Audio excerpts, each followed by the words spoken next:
चुप रहना यानी मौन रहना। जो लोग ज्यादा चुप रहते हैं वह लोग अपने भीतर के असीम शक्तियों को समझ पाते हैं। गौतम बुद्ध के अनुसार मौन की शक्ति इतनी ज्यादा है कि वह हमारे अंदर के सारे तनाव, सारी की सारी चिंता और भय को खत्म कर देता है और लोगों के बीच हमें एक होशियार और आकर्षित मनुष्य बना देता है। एक बार गौतम बुद्ध अपने आश्रम में अपने सभी शिष्यों को शिक्षा दे रहे थे कि दुनिया की सबसे तेज छुरी हमारी जबान है और दुनिया के सबसे खतरनाक हथियार हमारे शब्द है, जो बिना किसी का खून बहाए लोगों को अंदर ही अंदर मार सकते हैं। हमारे शब्द हमारी ताकत हो सकते हैं उसी के साथ, लेकिन यह हमारी सबसे बड़ी कमजोरी भी हो सकते हैं अगर हमें नहीं पता कि कब, कहां और क्या और कितना बोलना है। यदि हम सही समय पर सही इरादे के साथ सही शब्दों का प्रयोग करते हैं तो यह हमें एक सफल व्यक्ति बनाता है। लेकिन अगर हम सही समय पर सही इरादे से सही शब्दों का इस्तेमाल नहीं करते तो यह हमारे जीवन को नर्क से बदतर बना सकता है। तो दोस्तों, आज की स्टोरी के माध्यम से मैं आपको बताने वाला हूं कि चुप रहकर कैसे हम अपने जीवन को बदल सकते हैं। आपको चुप रहने की शक्ति का एहसास इस वीडियो में होने वाला है।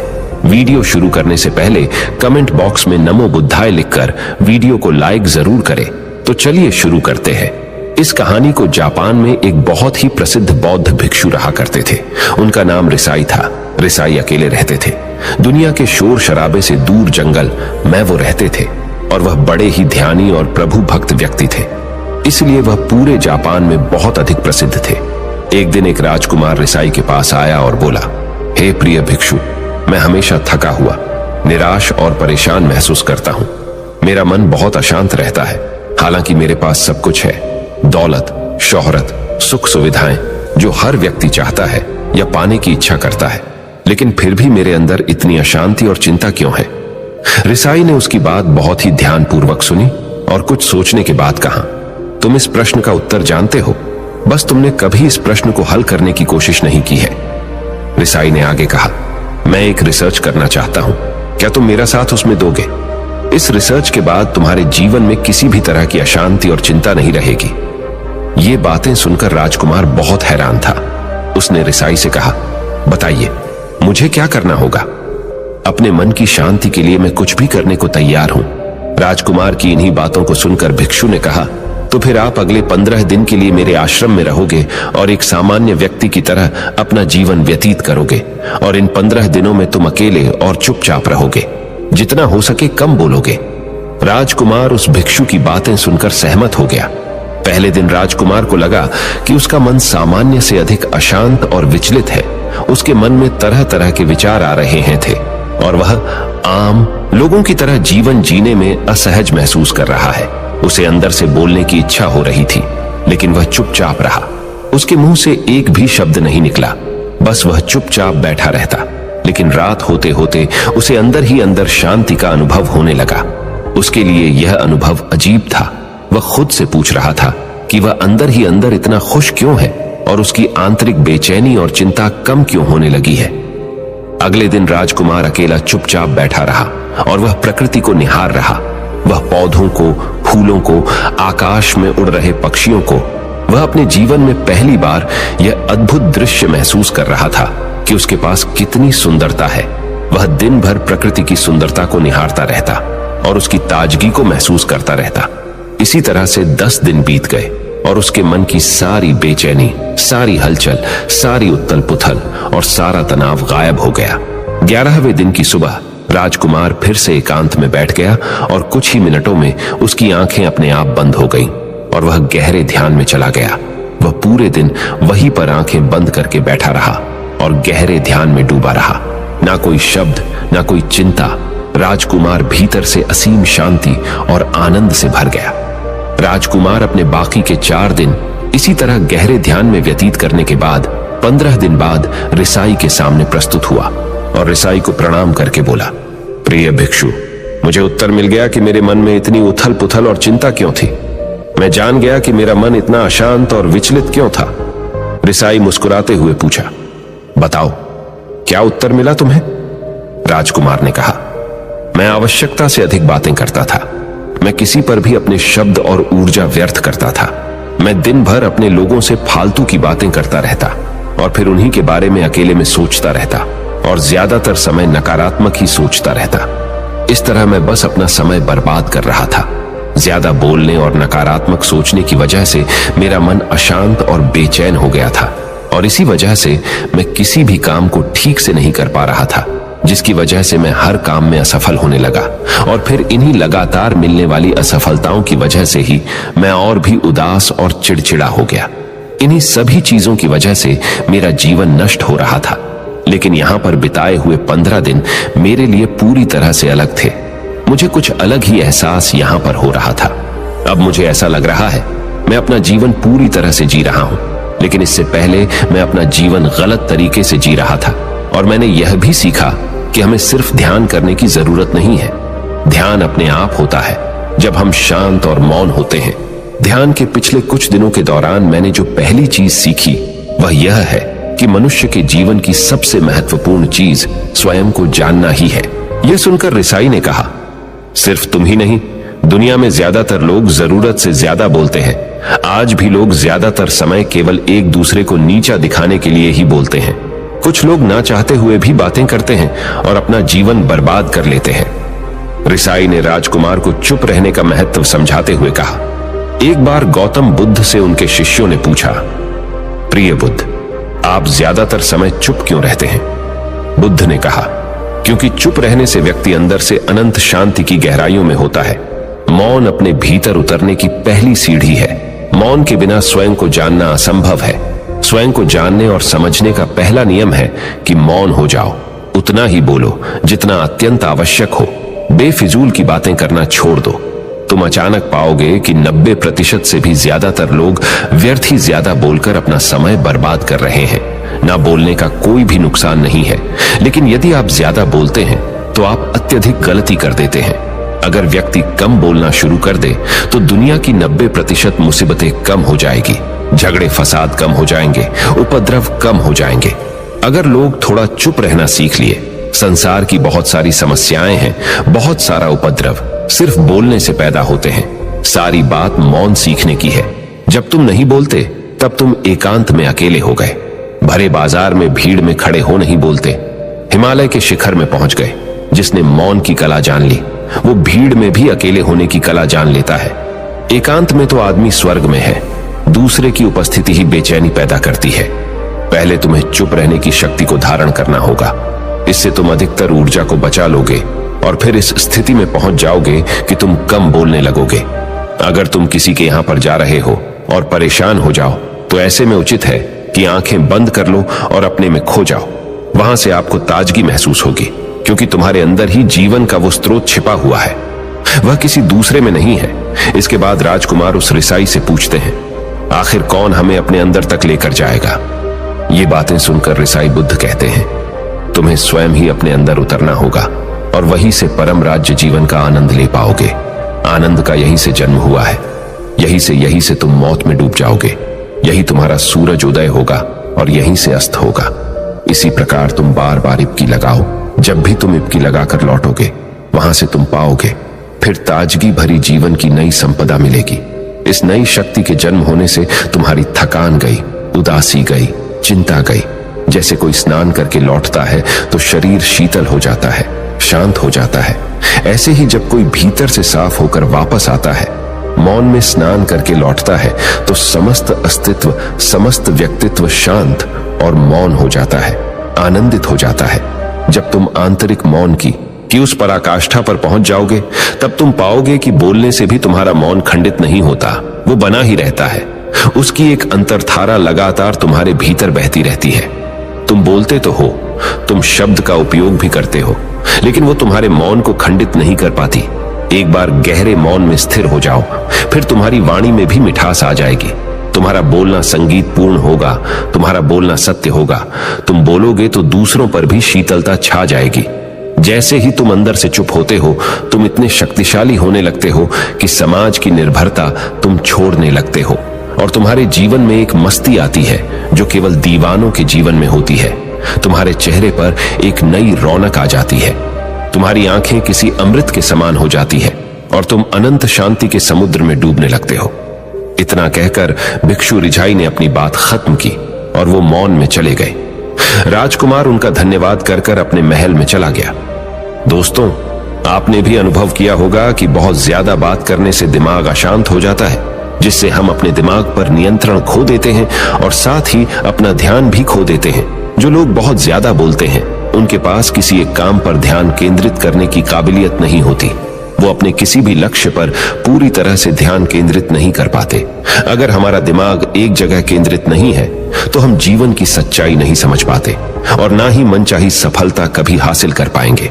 इसके अलावा भी आपने देखा होगा कि जो लोग अधिक बोलते हैं, वो अक्सर लोगों के बीच हंसी का पात्र बन जाते हैं, और जो लोग कम बोलते हैं और अपनी बात पर कायम रहते हैं, उन्हें लोगों से सम्मान मिलता है।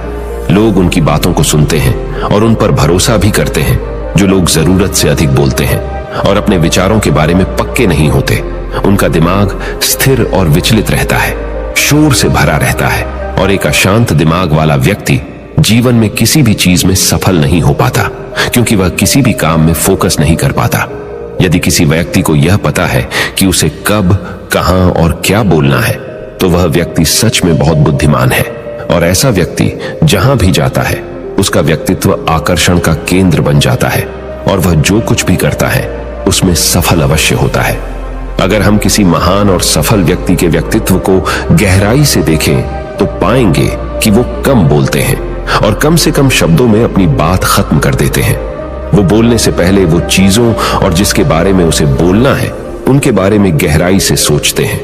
लेकिन जो लोग बहुत ज्यादा बोलते हैं, बहुत बार वो झूठ भी बोलते हैं और अपनी बातों से दूसरों के मन और विचारों पर कचरा डालते रहते हैं। वह ज्यादातर समय दूसरों की बुराई करते रहते हैं, इसलिए उनके अपने भी उनसे नफरत करने लगते हैं और उनसे बचने की। सभी शिष्यों ने अपनी शक्ति के अनुसार छोटे बड़े थे संकल्प लिए और गुरु को अपने अपने संकल्प के बारे में बताकर वहां से चले गए। लेकिन वह शिष्य जो खुद को सबसे अलग और बड़ादा दिखाना चाहता था, वह सीधे गुरु की कुटिया में पहुंच गया और बोला, मैं कोई छोटा मोटा संकल्प नहीं लेना चाहता, बल्कि खुद की ही जैसे एक बड़ेढ़ा और महान संकल्प लेना चाहता हूं। कृपया आप ही बताएं, क्या संकल्प लेना चाहिए? उसकी यह बात सुनकर गुरु मुस्कुराए और बोले, क्या तुम मेरे द्वारा दिए गए संकल्प को पूरा कर पाओगे? क्या तुम्हारे लिए उसे पूरा करना संभव होगा? शायद नहीं, वह तुम्हारे लिए संभव नहीं है। तुम उसे पूरा नहीं कर पाओगे, इसीलिए तुम खुद ही कोई संकल्प ढूंढो। शिष्य ने कहा, नहीं गुरुदेव, आप जो भी संकल्प मुझे देंगे, मैं जरूर उसे पूरा करूंगा। गुरु ने कहा, ठीक है, तो तुम अगले 1 महीने तक चुप रहोगे, मुंह से एक शब्द भी नहीं निकालोगे, यही तुम्हारा संकल्प है। शिष्य ने कहा, गुरुदेव, यह भी कोई संकल्प है? यह तो बहुत ही आसान है, 1 महीने तक चुप ही रहना है। आप कोई बड़ेढ़ा संकल्प दीजिए जो मेरी योग्यता के लायक हो, जिसे पूरा करने में मुझे समस्या हो। गुरु ने कहा, पहले तुम इस संकल्प को तो पूरा करके दिखाओ। शिष्य ने गुरु की बात मान ली और वह उसी समय चुप हो गया और पलटकर कुटिया से बाहर चला गया। उसे चुप रहना बहुत आसान लग रहा था। उसने एक दिन तो जैसे तैसे चुप रहकर काट लिया, लेकिन दूसरे दिन से उसके मन में ना बोलने का बोझ बढ़ने लगा। तीसरे दिन उसे भारीपन महसूस होने लगा और चौथे दिन उसके अंदर एक अजीब सी बेचैनी होने लगी, क्योंकि आसपास आश्रम के सभी शिष्य एक दूसरे से बातें कर रहे थे। वह भी अपना पक्ष उनके सामने रखना चाहता था, उनकी बोलती बंद कर देना चाहता था, लेकिन उसका संकल्प उसके आड़े आ रहा था। इसीलिए वह पूरे दिन सिर्फ मुंह और आंखें बनाता रहता। इसी तरीके से कुछ दिन और बीते और वह शिष्य बीमार पड़ीडीएच गया। उसका सिर फटा जा रहा था, उसका खाने पीने तक का मन नहीं कर रहा था, वह सिर्फ बोलना चाहता था। वह गुरु के पास गया और उनके सामने बैठकर लिखकर उन्हें बताया, गुरुदेव, मैं बोलना चाहता हूं, बिना बोले मुझे सांस नहीं आ रही, मेरा दम घुटता जा रहा है, मैं अंदर ही अंदर पागल हुआ जा रहा हूं, मैं क्या करूं? संकल्प तोड़ दूं क्या? यह पढ़कर गुरु मुस्कुराए और बोले, संकल्प तो तोड़ने के लिए ही होते हैं, लेकिन जो अपने संकल्प को पूरा कर लेता है, वही अपनी आंतरिक शक्ति को बढ़ाता है, और जो अपनी आंतरिक शक्ति को बढ़ा लेता है, वह समाज और जागृति की राह पर आगे भी आज जाता है।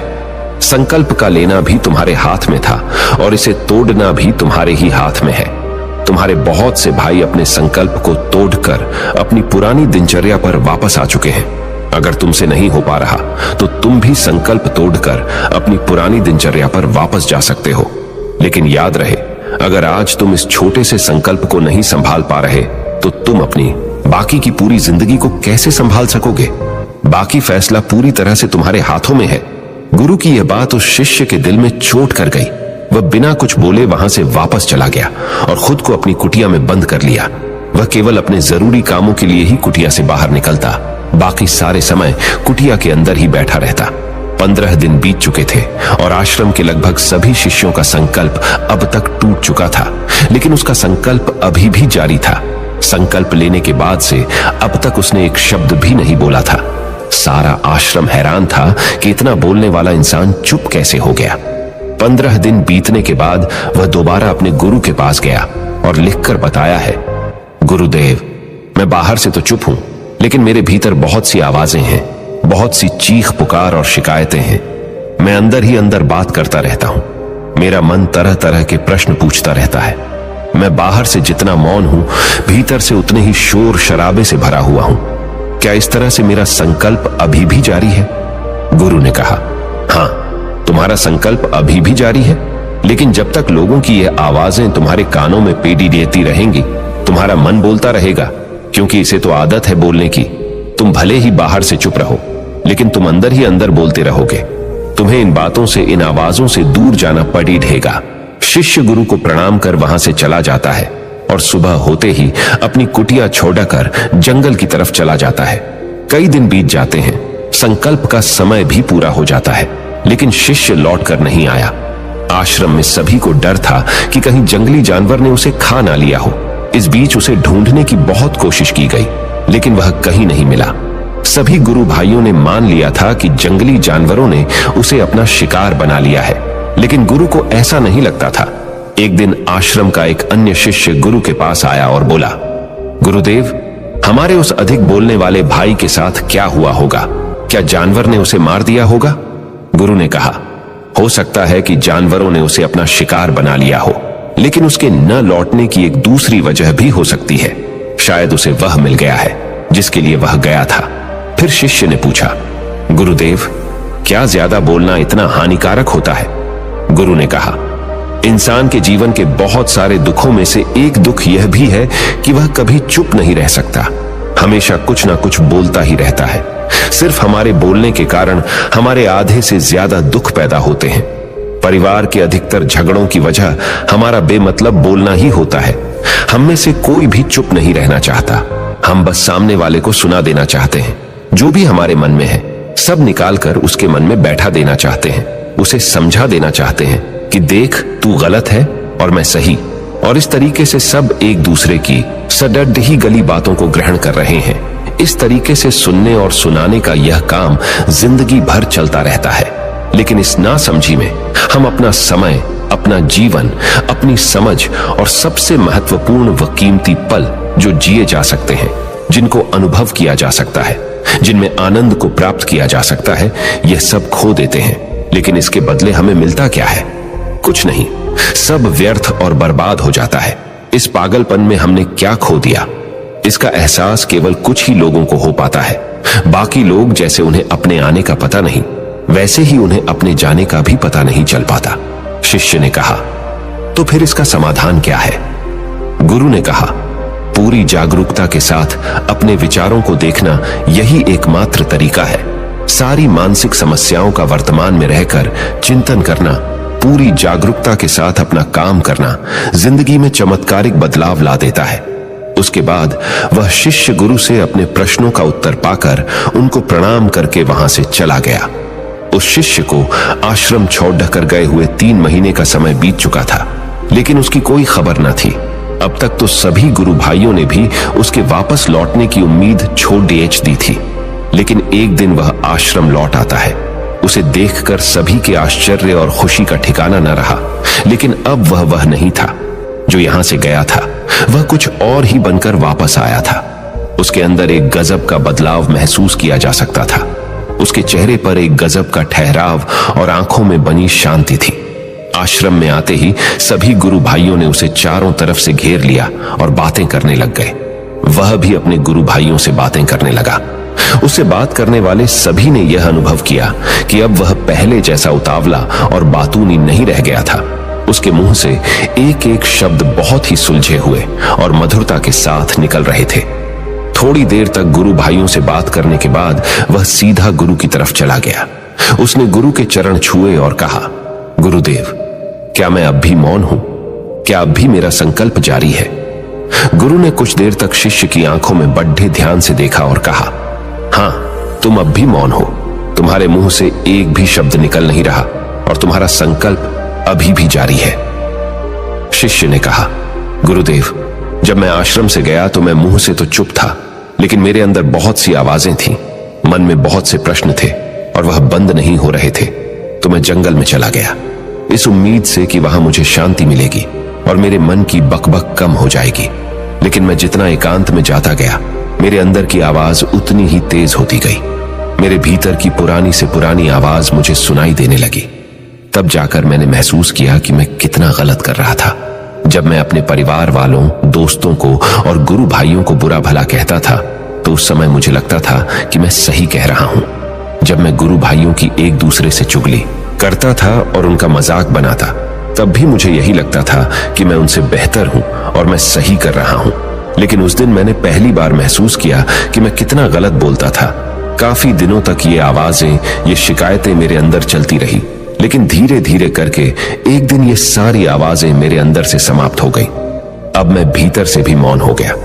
उस घने जंगल में बाहर से कोई बोलने वाला था नहीं और भीतर कोई आवाज बची ही नहीं थी, और मैं उस दिन पहली बार मौन का सही अर्थ समझा। मेरे चारों तरफ बहुत शांति थी। हालांकि अभी भी कुछ आवाजें आ रही थी जो पहले भी आती थी, लेकिन मैं उन्हें सुन नहीं पाता था। पर अब वह सभी आवाजें मुझे स्पष्ट रूप से सुनाई दे रही थीं। हवा के चलने की आवाज, चिड़ियों के चहकने की आवाज और पानी के बहने की आवाज, ये सभी आवाजें मैंने पहली बार पूरे होशपूर्वक सुनी। अपने चारों तरफ इतनी शांति मैंने पहले कभी महसूस नहीं की थी। तो इस शांति को भंग करने के लिए मैंने पहली बार अपने मुंह से कोई शब्द निकाला। मैं चिल्लाया, हे ईश्वर, ये कैसी शांति है? सभी कुछ इतना शांत क्यों है? ऐसा क्या हो गया? लेकिन मेरे चिल्लाने के बाद भी शांति भंग नहीं हुई। सब कुछ पहले जितना ही शांत था, बाहर भी और भीतर भी। हे गुरुदेव, मैंने अपने गुरु भाइयों से बात की, मैंने आपसे बात की।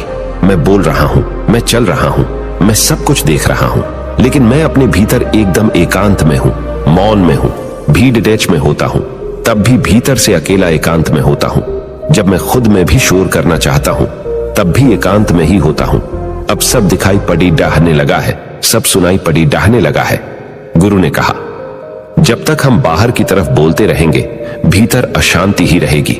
लेकिन जिस दिन हम भीतर की तरफ मुड्डाह जाएंगे, तब हमारे मुंह से कुछ भी निकलेगा, हम शांत ही रहेंगे। दुनिया में जितनी भी बुराइयां हैं, ज्यादातर हमारे बोलने से ही उत्पन्न होती है, क्योंकि हम चुप रहना नहीं चाहते। हम जितनी जरूरत है उससे कहीं ज्यादा बोलते हैं। हम सामने वाले को सुनना नहीं चाहते, बल्कि उसकी बोलती बंद कर देना चाहते हैं। उसे समझा देना चाहते हैं कि मैं कौन हूं, मैं क्या कर सकता हूं। और यही हमारी जिंदगी का मकसद बनकर रह जाता है। हमारी सारी ऊर्जा व्यर्थ के बोलने में बर्बाद होती रहती है। ऐसे ही समाज में लोगों का जीवन दुखों से भर जाता है, जो हमेशा एक दूसरे को सुनाने में लगे रहते हैं। कभी एक दूसरे को सुनना नहीं चाहते, समझना नहीं चाहते, और चुप रहना तो उन्होंने कभी सीखा ही नहीं, क्योंकि चुप रहना उन्हें छोटा महसूस करवाता है। दुनिया की सभी लड़ाइयों का कारण हमारा बोलना ही है। इसलिए हमें सिर्फ उतना ही बोलना चाहिए जितना जरूरी हो, क्योंकि व्यर्थ का बोलना ऊर्जा को नष्ट करना है, और यह बोलना ही हमें कभी अपने भीतर की ओर लौटने नहीं देता, क्योंकि यह हमें बाहर की ओर खींच कर रखता है। और बाहर है ही क्या इस संसार के अलावा। लेकिन अगर अपने भीतर के संसार की ओर मोड़ना है, तो इस मुंह को बंद ही रखना चाहिए। इसीलिए जितने भी बुद्ध हुए, आत्मज्ञानी हुए, वह सभी एकांत की ओर भागे, ताकि उन्हें ज्यादा न बोलना पड़ी डेहे, ज्यादा सुनना न पड़ी डीहे। वह एकांत में रहे और शांत रहे, इसीलिए आसानी से भीतर की यात्रा कर पाए।